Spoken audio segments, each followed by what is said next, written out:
Dimanche 20 mars 2022, amis internautes de Guérit TV Monde, bonjour et bienvenue dans votre émission hebdomadaire, La Vraie Version.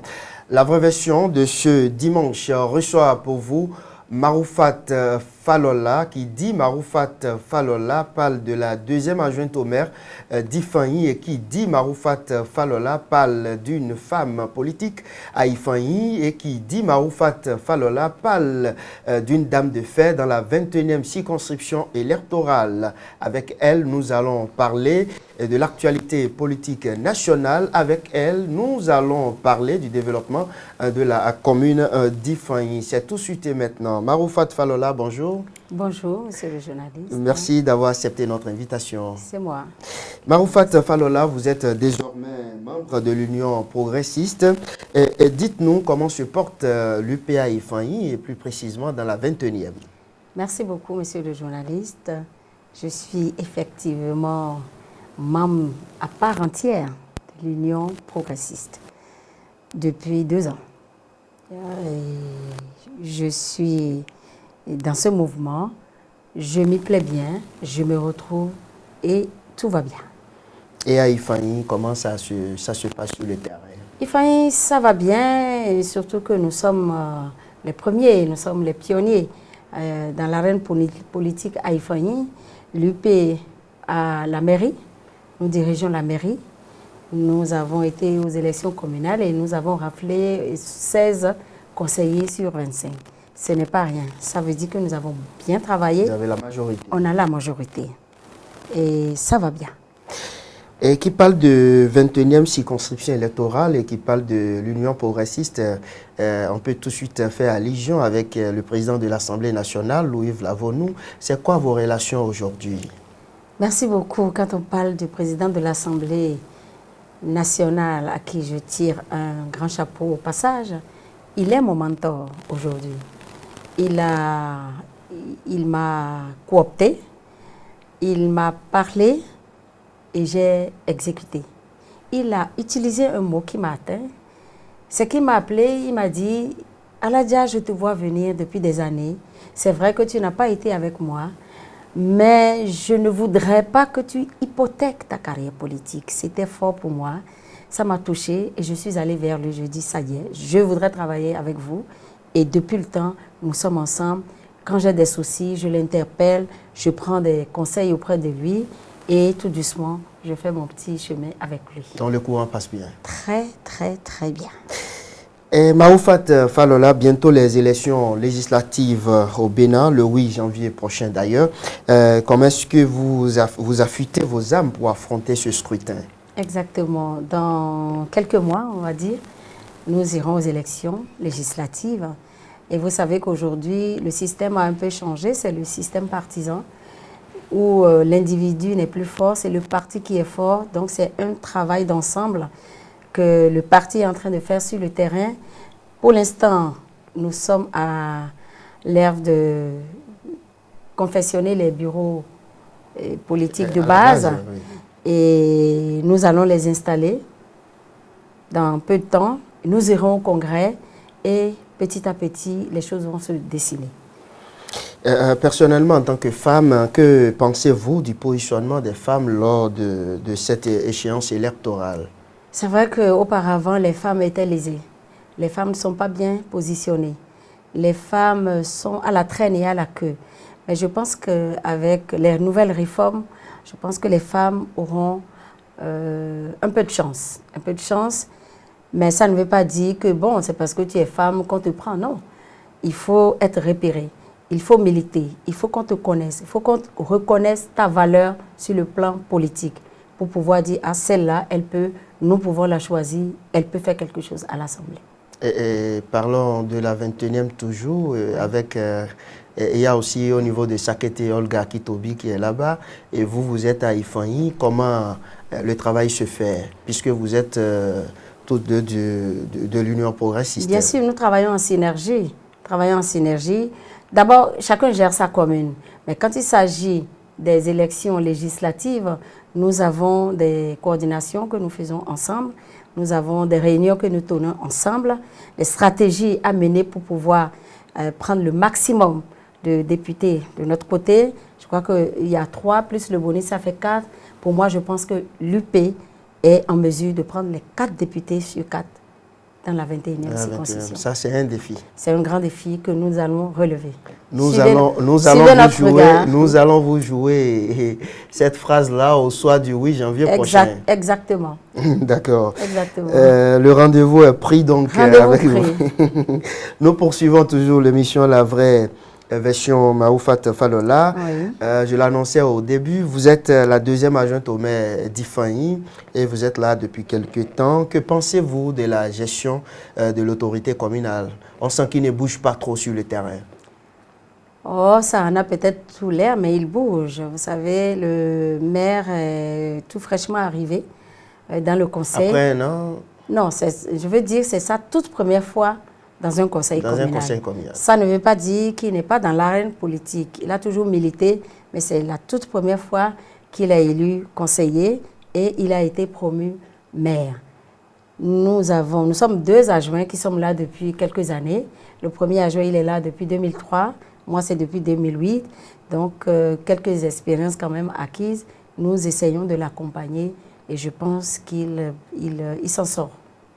Il s'en sort comment? Il s'en sort bien. Quelle action, le conseil communal actuel a déjà posé quelle action forte, par exemple, sur le terrain pour l'épanouissement des filles et fils d'Ifanyi? Au-delà de tout ça, laissez-moi vous dire que le socle d'une commune, d'une mairie, c'est les fonds propres, les ressources propres. Donc, il faut aller chercher les ressources propres en attendant les ressources au niveau du pouvoir central. Il s'y met à la tâche, il ne reste pas dans son bureau, il sort avec notre appui, il accompagne le service technique financier sur le terrain et depuis 1 an, les ressources propres de la commune ont considérablement augmenté. Ça veut dire qu'il bouge. Même s'il ne fait pas trop de tapage, il bouge. Et nous ressentons ça dans les chiffres au niveau des services financiers. Donc, il est en train de mobiliser les ressources pour le moment. Exactement. Donc, pour le moment, on ne peut pas citer une action déjà réalisée par le maire. Non, une action réalisée par le maire, ce n'est pas le maire, c'est le conseil communal. C'est le conseil communal. Vous savez, c'est une continuité.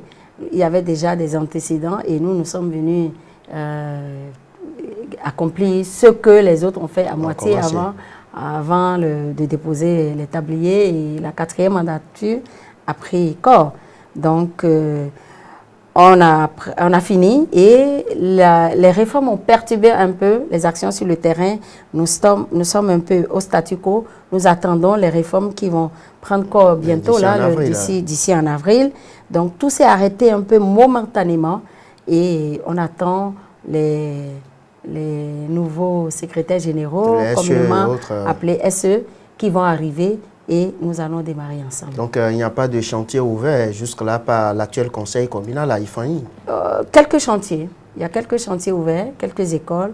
Nous sommes allés inaugurer le 8 mars, d'ailleurs, dans des coins très reculés de l'arrondissement de Lagbert, le service de l'eau. Votre arrondissement, d'ailleurs? Dans mon arrondissement, d'ailleurs. Et je suis allée avec lui. Nous avons inauguré des fontaines publiques, 4 fontaines. C'est à l'actif du maire. Si vous dites que vous n'avez pas vu le maire faire quelque chose, avoir de l'eau au fin fond d'Ifanyi, c'est pas rien. C'est parce qu'il ne communique pas, il ne donne pas de visibilité à ses actions. Chacun a sa manière de gouverner. Au XXIe siècle, chacun a sa manière. Au XXIe siècle, ça s'impose. Monsieur le journaliste, je dis, chacun a sa manière de faire et de voir les choses. Ça, c'est lui. Quand vous allez le recevoir, vous allez lui poser des questions, il saura sûrement vous répondre. Parlons justement du 8 mars. Le 8 mars dernier, le monde entier a célébré la journée internationale de la femme. Que vous inspire cette célébration? Écoutez, le 8 mars, le mois de mars, on intitule le mois de la femme. Moi, je dis que c'est un mois où on rappelle, le monde entier rappelle que les femmes sont là. Les femmes ont besoin d'être au même niveau que les hommes. Au même niveau. Au même niveau, parce que les femmes sont lésées, les femmes se disent Écoutez, c'est toujours les hommes, ils sont toujours au devant. Quand vous rentrez dans une administration, sur 10, vous verrez peut-être 2 ou 3 femmes. Donc, qu'est-ce qui n'a pas marché? Qu'est-ce qui se passe? Pourquoi c'est comme ça? C'est pour ça on ne sera jamais fatigué de revendiquer nos droits, de commander nos droits auprès des hommes au grand H. Et puis, c'est une journée qui laisse les femmes parler, qui laisse aussi les hommes parler, qui nous disent oui, nous voulons vous accompagner, mais il y a toujours un mais ce mais-là, un beau jour, il va s'enlever. Et le président Talon est en train de faire ce travail-là aujourd'hui.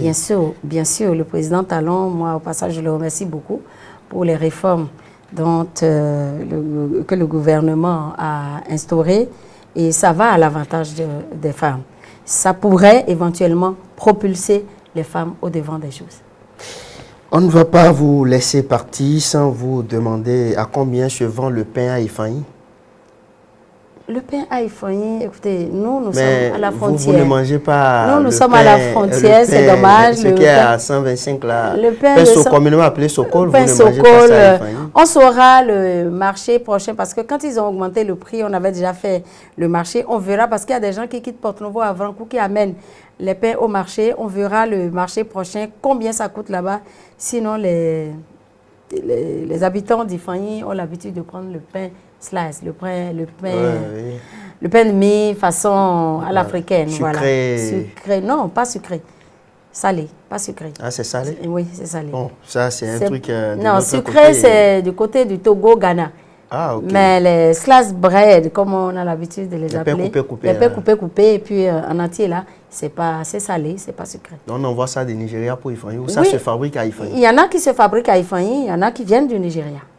Donc les enfants, ils ont l'habitude. C'est intéressant. Bien sûr. Et quelle est votre appréciation par rapport au prix du pain aujourd'hui? Le pain qui passe à 150 francs.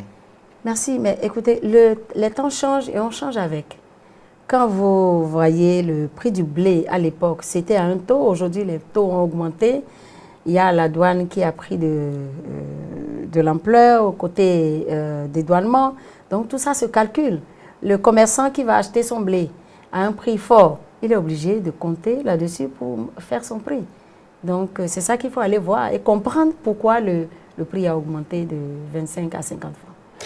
Maoufat Falola, nous sommes pratiquement à la fin de cette émission, de la vraie version.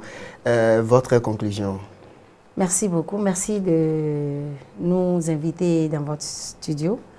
Guérit TV, j'ai connu il y a quelques années.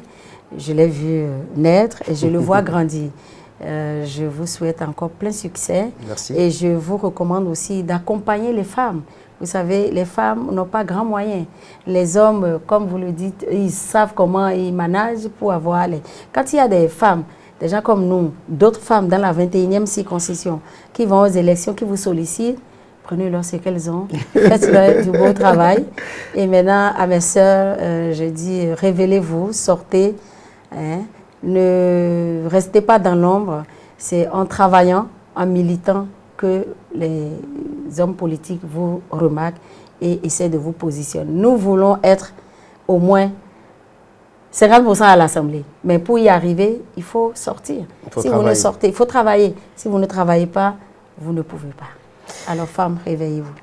Femmes, réveillez-vous. Voilà, mesdames et messieurs, c'est définitivement terminé pour le compte de votre émission, la vraie version de ce dimanche 20 mars 2022. À dimanche prochain, si Dieu le veut, pour un autre numéro de votre émission. Au revoir et bon repos à toutes et à tous.